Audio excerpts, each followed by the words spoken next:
Háskólinn á Akureyri stækkar og dafnar og nú svo komið að skólinn þarf að beita fjöldatakmörkunum. Eyjólfur Guðmundsson, rektor, vertu velkominn. Þegar ungt fólk ákveður að fara í háskólanám og í hvað konar nám það ætlar að fara, þetta ansi stór ákvörðun og hefur afleiðingar.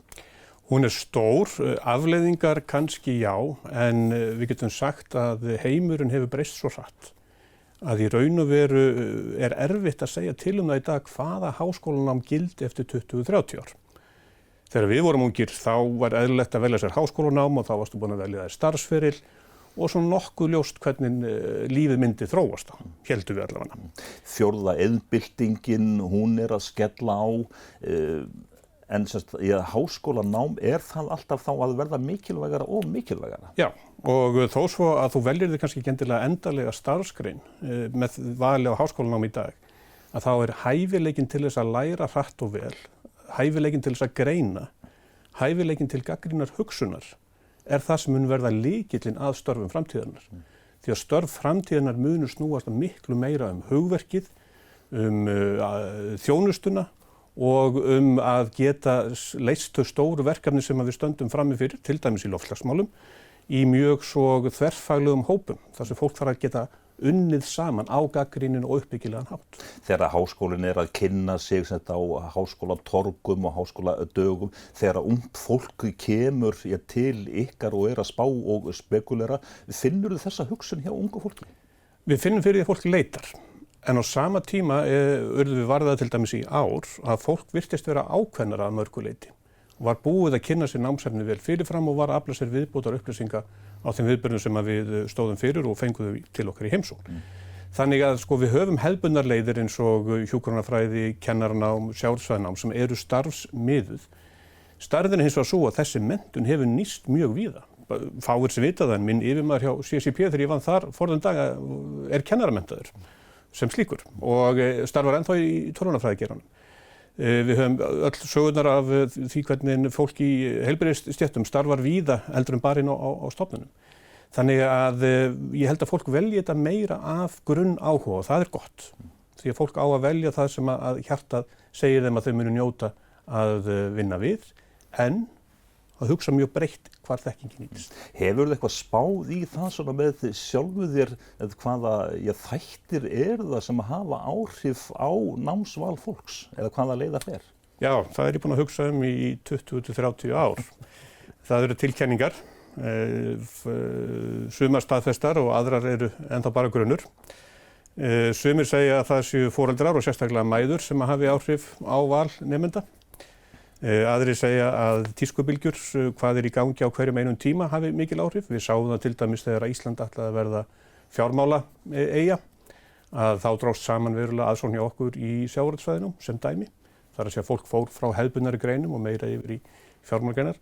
Ég held að þetta sé sambland af mjög mörgum sem að hefur áhrif á hverjum einum tíma.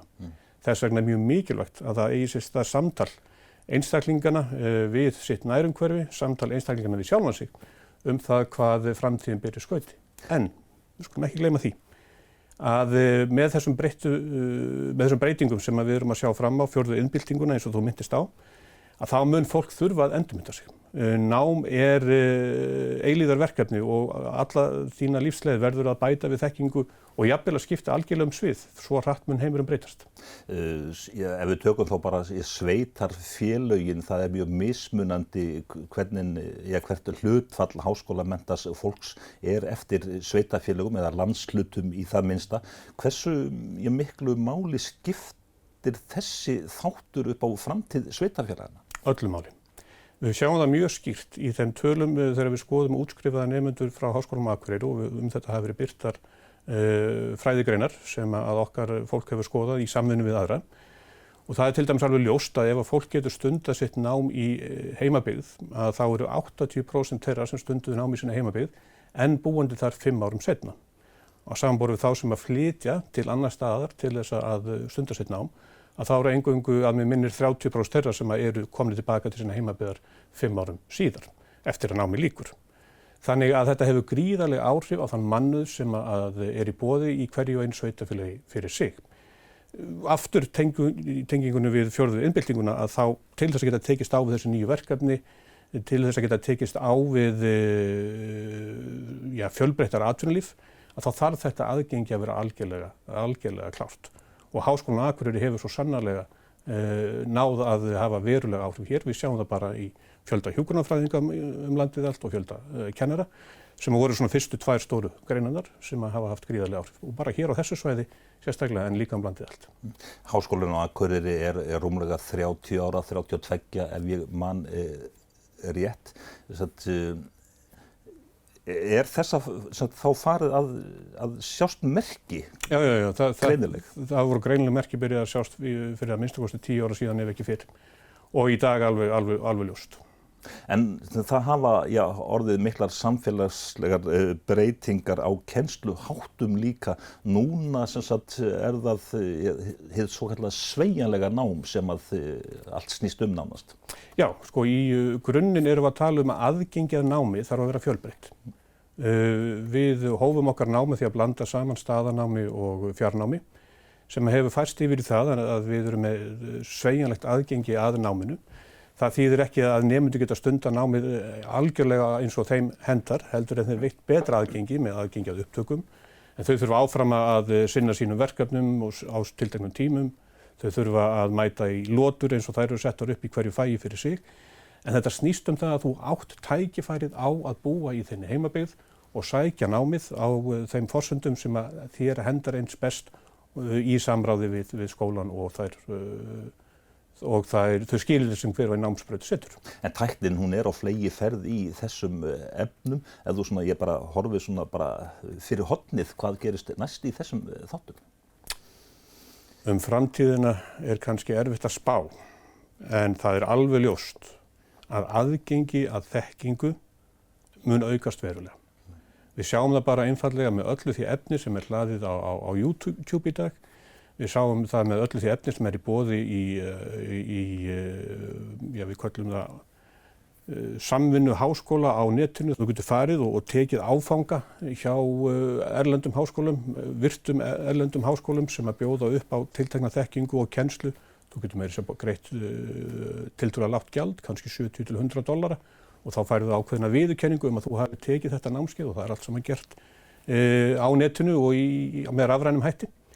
Þessi þekking er svo þekking sem að við sem háskólar þurfum að keppa við til frambúðar. Þannig að það er algjörlega ljóst að til þess að við stöndumst á samkeppni sem háskólar að þá þurfum við að stunda okkar rannsóknir, við þurfum að vera með okkar sérhæfingu og okkar þekkingu og við þurfum að geta boðið upp á algjörlega sambarlegt aðgengið að náminu eins og verður í boði til framtíðar allan heim. En það þarf nú ekki að grúska mjög lengi hvernig á að byggja háskóla upp eða hvernig er best að byggja þá upp og þá er mjög snemma farið að tala mikilvægi þess að hafa þá persónulega. Að hafa þá persónulega, já, og algjörlega mikilvægt. Það snýst að töluverðleita því hvernig við komum fram við nemendur í samskiptum þeirra dagsdaglega. Hvernig gerur hins vegar háskóla eins og háskólan í Toronto í Kanada persónulega með 100.000 nemendum. Það getur verið svolítið erfitt því að það er þá orðin mjög stór stofnun en að samaskapi eiga stofnanir eins og Háskólinn á Akureyri mjög gott tækifæri til þess að nálgast sína nemendum allt öðrum hætti og við fáum mjög gott orð frá okkar nemendum það að okkur tekst að vera persónulega í samskiptum við nemendur og á sama tíma þurfum við alltaf að vera öguð líka. Þetta snýst ekki að nemendur fá bara að gera allt sem er í vilja, heldur að við tökum tillit til þeirra þarfa á hverjum einum tíma, en jafnframt gerir þeim grein fyrir hvaða skyldur þeir hafa. Þú talar að háskólinn þurfi að vera agaður. Þið þurfið líka að horfa gagnrýnum augum á ykkar eigin frammistöðu, hvernig skólinn er. Hvernig mælið þið þetta allt saman? Við getum sagt að þetta sé mælt á 3 meginsviðum. Í fyrsta lagi er það náttúrulega kennslan og hvernig nemendur upplifa kennsluna, hvernig erlendur úttekt taka út okkar kennslu í gegnum okkar gæðakerfi. Því fylgjumst við með mjög náið og erum reglulega í gæðaúttektum í tengslum við gæðakerfi Gæðaráðs háskólanna. Við fylgjumst með rannsóknarframvindu og rannsóknarstigum og höfum það markmið í okkar stefnu í dag að auka þessi rannsóknarstig verulega á næstu árum. Og svo þarf þetta allt saman að gerast innan þeirra fjárheimilda sem við höfum frá hinu opinbera. Þannig að þetta eru svona þessir 3 meginþættir en undir þessu eru margir undirþættir sem við skoðum á hverjum einum tíma. En þegar að tæknin orðin svona mikil og að fólk geti setið heima hjá sér í háskólanámi, hver nemandi sem sagt, í bókhaldinu, hver nemandi að verða ódýrari? Nei, það svolítið misskilningur og kannski sérstaklega hjá hinu opinbera að það þýði endilega ódýrari kennslu. Verkefnið að kenna nemendum og koma á samtali milli nemenda og kennara og milli nemendana sjálfra. Þar að leiðandi viljum við ekki að stofnunin vaxi endalaust, við viljum geta haft góða stjórn á þessum samskiptum. Námið sem slíkt, ég talaði áðan að það væri mikill aðgengur að þekkingu og það alveg hárrétt. Og við þurfum sem stofnun að tryggja það að námssamfélagið nái til allra saman hvort eru hér á svæðinu eða hvort stundar námið alls staðar allt land. Það krefst flókins tæknibúnaðar, það krefst þjálfunar starfsfólks, það felur í sig stuðningu starfsfólk og allt saman kostar þetta. Þannig í raun og veru til þess að byggja upp háskóla framtíðarinnar að þá þurfum við að fjárfesta í dag. Og það það sem við þurfum að fá frá stjórnvöldum, að við þurfum að fá skýra sýn og skýra stefnu það að við viljum fjárfesta í menntun. Við verðum sem samfélag að ná þessum lágmarks framlögum per nemenda svo við getum boðið upp á samkeppnishæfa menntun á alþjóða grunni þannig að okkar fólk vilji stunda nám hér á landi og gefa af sér til íslensks samfélags. En á sama tíma þá eru þið að tilkynna að við Háskólann á Akureyri þurfum við að beita fjöldatakmörkunum. Sem bara nákvæmlega það sem við erum að gera. Við erum að tryggja gæði námsins og námssamfélagsins. Við höfum á síðustu árum fengið sívaxandi nemendaárganga hverju einasta ári og í fyrra var algjört met. Við ætluðum okkur að verða 2500 árið 2023. Við vorum 2400 í fyrra. Ef að umsvörantölur eins og þeir eru núna ganga eftir að þá munum við ná 2500 tölun í haust. Við erum sett inn í ákveðin fjárlaga ramma sem miðast við mun færri nemendur. Þó stjórnvöld hafa reyndar sagt að þau ætla að taka úr sambandi tenginguna við nemendafjöldan sem slíkan. En við búum við það kerfi í dag og við getum ekki verið að auka álag á okkar starfsfólk og við getum ekki verið að auka álag á kennara og stóðkerfi okkar. Þess vegna húsnæði okkar, einfallega með því að taka við sívaxandi árgöngum á hverju einu ár. Við verðum að skoða það með mikill alvöru.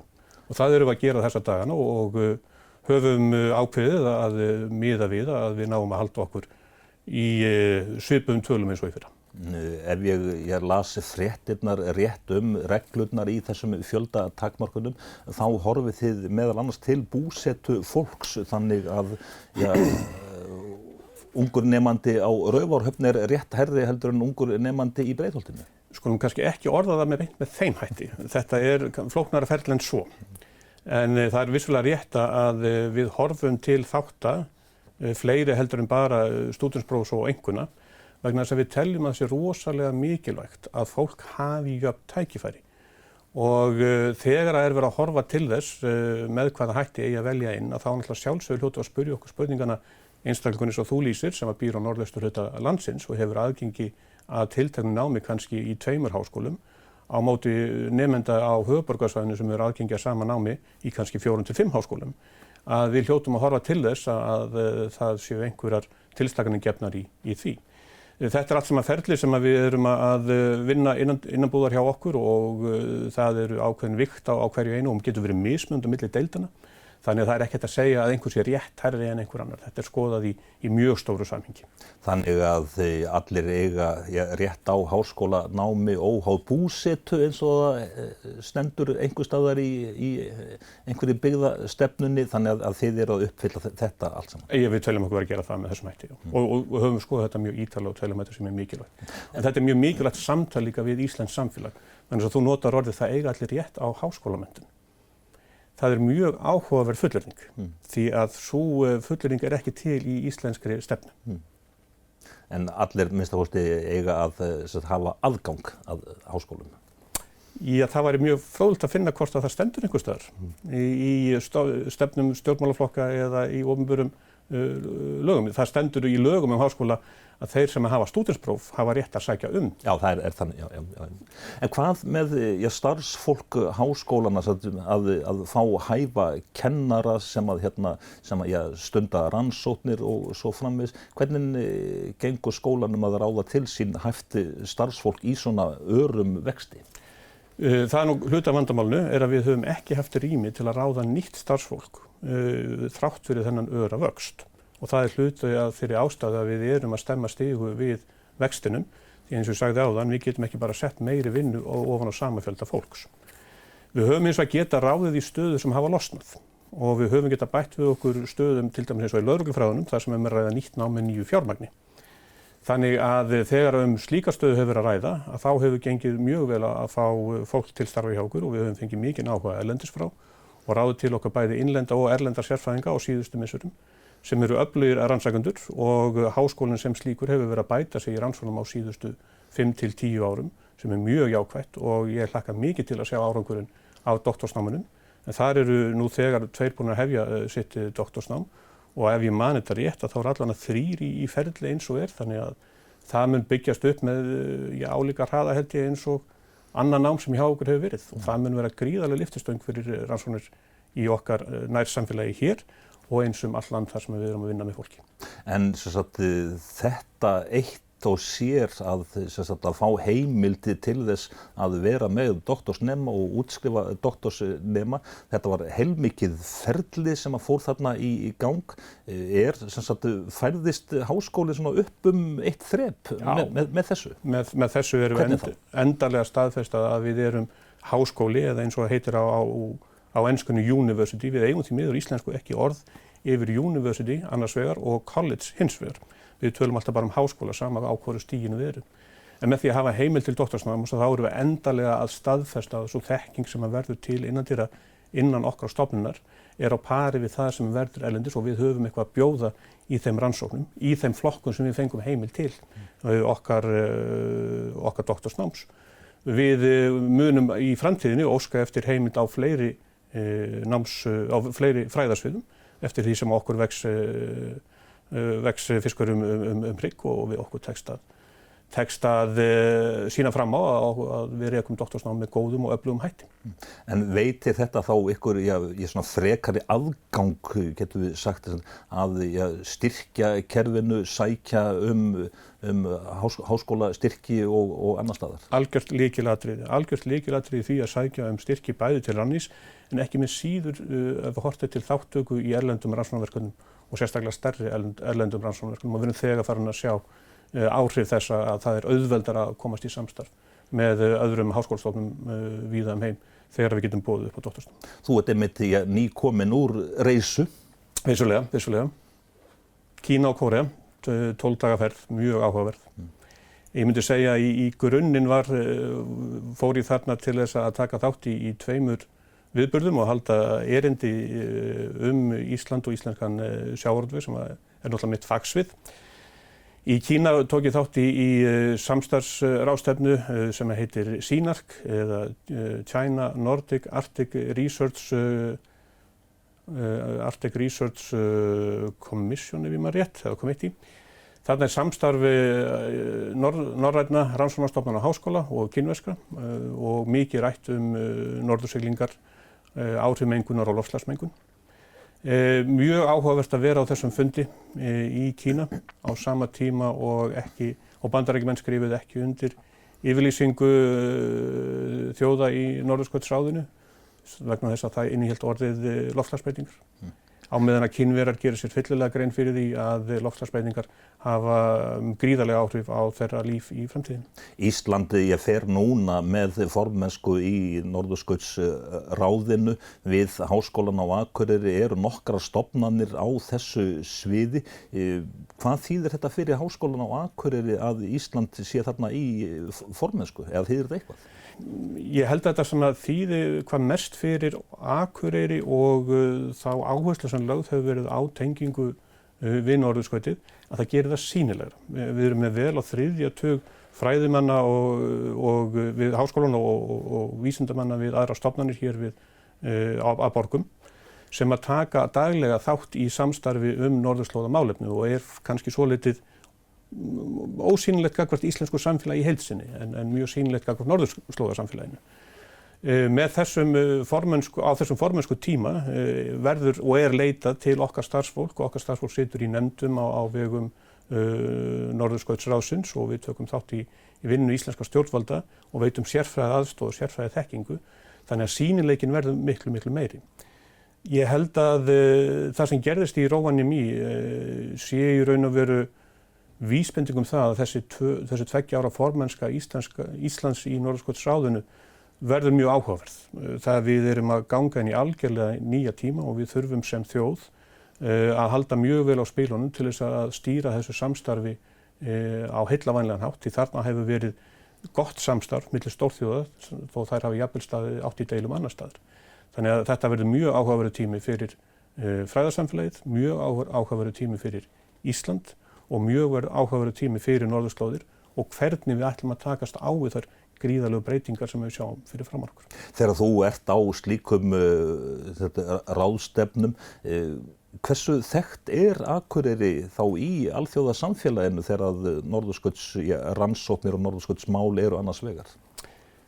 Akureyri vel þekkt innan fræðasamfélagsins en við getum orðað það sem svo að þegar verið að tala þessi málefni á stórum ráðstefnum þá horfa erlendir aðilar til Íslands og þeir sjá Ísland sem eina heild og við sem Íslendingar þurfum að standa saman sem ein heild það að það okkar þekking allra sem þarf að liggja á bakvið formennskuna okkar og ekki síður þeim ákvörðunum og umræðu sem verður í nánustu framtíð. Það var mjög gaman að þegar ég var í Kóreu og þá bjó ég til eina glæru svona bara rétt til þess að útskýra fyrir Kóreubúum munin á Íslandi og Kóreu. Og Ísland 100.000 ferkilometrar, Suður Kórea 103.000 ferkilometrar. Við erum í 17. sæti yfir fiskveiðiþjóðir heimsins, Suður Kóreubúar í 13. sæti. Þeir byggðu sitt samfélag mjög á náttúruauðlindum hér áður fyrir en eru orðnir mikið framleiðslu og tæknisamfélag í dag. Við erum náttúrulega auðlindasamfélag sem að færast meira yfir í þjónustusamfélag.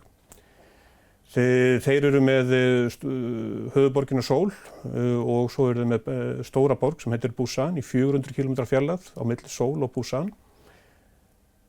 Þeir eru að vísu 51,5 miljón og við erum 350.000.